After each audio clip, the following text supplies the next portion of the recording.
Vencendo preconceitos. Mãe, se chover água de Deus, será que sai uma tinta? Eu sou Geni Mariano Guimarães e na literatura fiquei assim quase que com o pseudônimo de Geni Guimarães.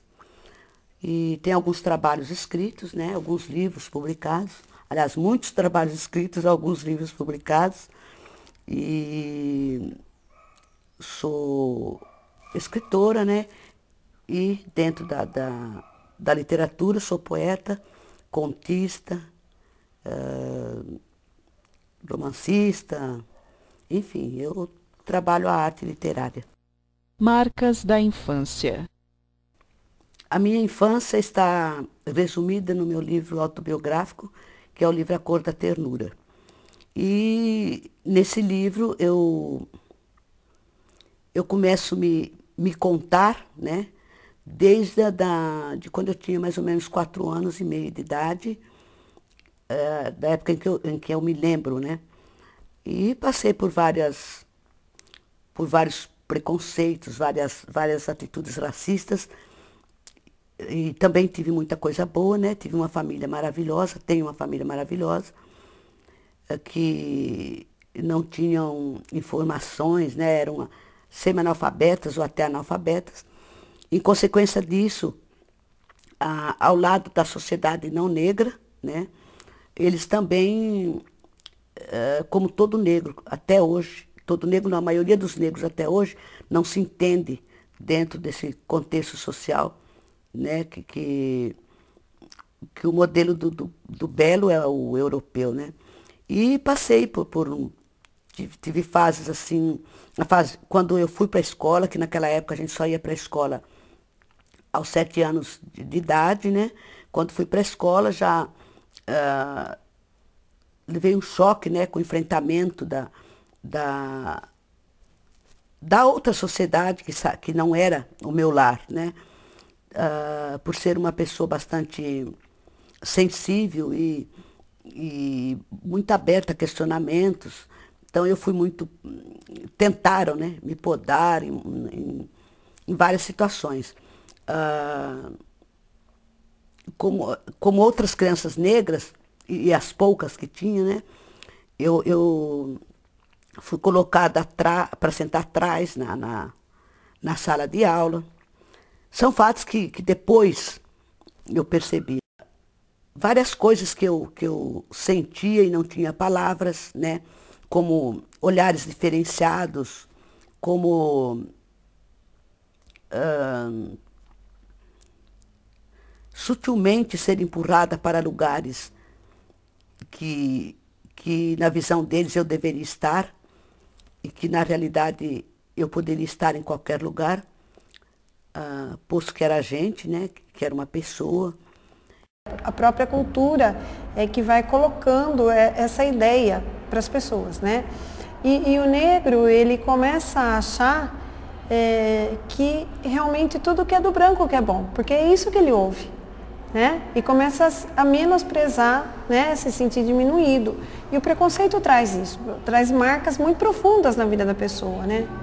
Quando eu posso, eu procuro não mexer nesse assunto, mas vamos lá. Então, uma vez foi num tal de um 13 de maio, né? Porque naquela época, hoje nas escolas, os professores pelo menos tentam trabalhar o negro numa visão mais justa, né? E até porque tem que ser dito, né? Tem que ser falado, está incluído no currículo escolar a questão negra, né? A problemática negra. E visto que Zumbi agora é sempre questionado nas escolas, mas naquela época as professoras não falavam do negro enquanto gente, né? Eles, no 13 de maio eles questionavam, eles colocavam a princesa Isabel como heroína, né, da causa. Eu queria ser branca porque achei que o negro simplesmente tinha sido escravo porque queria mesmo, porque não ligava, porque não se dava importância, né? Então eu peguei um tijolo, que na época minha mãe, para fazer brilhar o alumínio, ela macetava tijolo e passava, esfregava no alumínio e ficava branquinho. Então eu cheguei em casa e peguei, macetei tijolo e passei na minha perna. Eu tenho a cicatriz, se você quiser. Aqui, ó. Pode até focalizar. Essa. E eu raspei a perna até sangrar, tirando a pele, porque eu queria ficar branca. E quando eu percebi que eu não ia, que não dava para fazer isso no corpo inteiro, eu parei, mas imagina a minha dor, a minha revolta, né? Nós não nascemos com a ideia de quem somos. Essa ideia é construída conforme a gente vai se desenvolvendo na sociedade. E principalmente entre a idade de 6 e 10 anos, que é a idade escolar, é que se forma a autoimagem e a ideia que eu tenho de mim mesma. E essa ideia é construída em cima daquilo que as pessoas vão falando para mim enquanto criança, quer dizer, os outros significativos, que é a família, os professores, e também através das experiências que a criança vai vivenciando no dia a dia. E quando a criança vivencia as situações de preconceito, onde ela começa a se ver de uma forma diminuída diante dos outros, de menos valor, isso pode causar marcas muito profundas no desenvolvimento dela como pessoa. Por quê? Porque hoje a gente sabe que a aprendizagem, para a gente aprender alguma coisa, depende muito de eu achar que eu sou capaz de. E se eu tenho uma ideia de menos-valia, se eu tenho um autoconceito baixo sobre mim mesmo, eu nem vou me colocar para a aprendizagem, eu vou me fechar. Então, a tendência dessas crianças que têm uma imagem negativa sobre si mesmo em função de preconceitos, daquilo que é passado para ela de uma forma negativa, de uma forma errônea, constrói uma ideia muito errada de si e isso vai truncar a vida dela. Vai deixar marcas muito profundas. Mulher. Eu carrego 3 tipos de preconceito, né? Ser mulher, ser negra e ser artista, né? Então são 3 tipos de preconceito. Se sair um, vem o outro, né? Que nunca sai. Então, enquanto mulher, por exemplo, quando eu me casei, o meu esposo não queria que eu trabalhasse, porque eu deveria ficar em casa, cuidar da casa, né? Que geralmente o sonho do homem, né? Ter uma doméstica. E pior, né? Que eu fui uma mulher que não ficou cuidando de casa. Eu fui para a faculdade e eu escrevia, né? Então, com o meu marido eu tinha vários problemas. Ele passou a ter muito complexo diante de mim, porque dentro de uma casa o marido é o chefe, e eu aparecia mais do que ele, né? Porque a literatura fazia com que isso acontecesse. Então, ele se achava em segundo plano.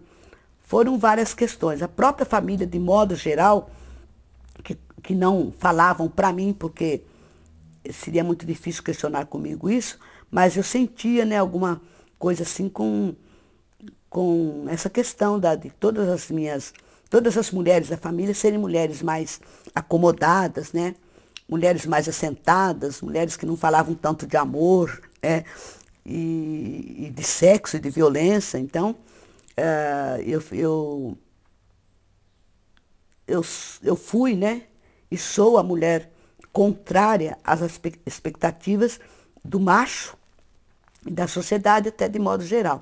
A discussão de gênero é uma discussão teórica, né? E foi pensada para caracterizar as desigualdades entre homens e mulheres, né? Gênero no sentido de que essas desigualdades são construídas historicamente, socialmente, e são pautadas nas diferenças biológicas entre homens e mulheres.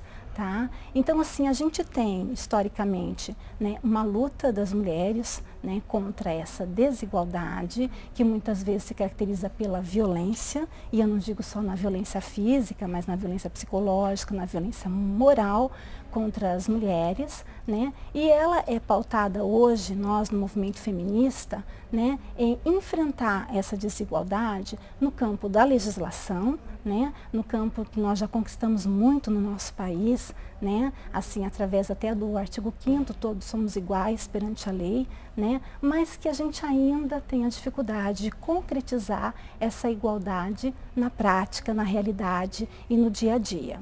É muito importante entender que quando a gente fala em igualdade, a gente está pautando essa discussão no respeito à diferença. Tá? Ser igual significa dois sujeitos, né? A gente pauta a igualdade na relação de dois sujeitos que são diferentes, porque senão não seriam diferentes, seriam idênticos, né? E aí qual é essa igualdade que a gente quer? É uma igualdade relacionada às oportunidades, às condições, tá?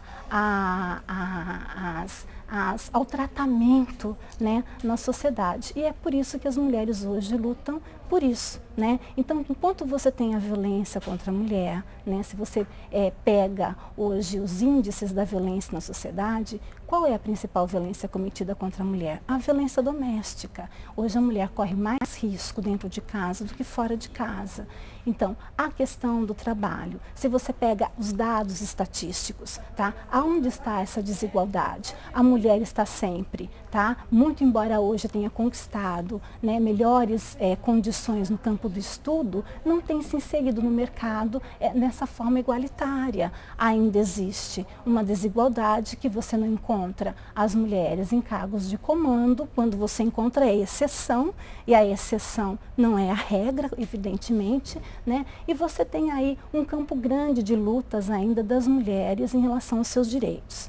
A sociedade, ela é perpassada por muitas desigualdades, não só de gênero. Existe a desigualdade étnico-racial, especialmente no nosso país, ela se caracteriza por um preconceito, né, e uma discriminação em relação aos negros, por exemplo. Tá? Então, quando você junta duas desigualdades de uma mulher e de uma negra, né, mulher, né, a situação, ela fica muito mais forte, ela fica muito mais pesada. Aí eu volto aos índices. Aonde estão as mulheres negras? Se você pega os dados do IBGE, nas profissões mais desqualificadas, que recebe 3 vezes menos que as mulheres brancas, né, que sofrem mais violência, né? Então, assim, é uma situação de desigualdade que a gente busca suplantar na sociedade a cada dia, a cada minuto. No campo da legislação, como eu disse, a gente conquistou muitas coisas,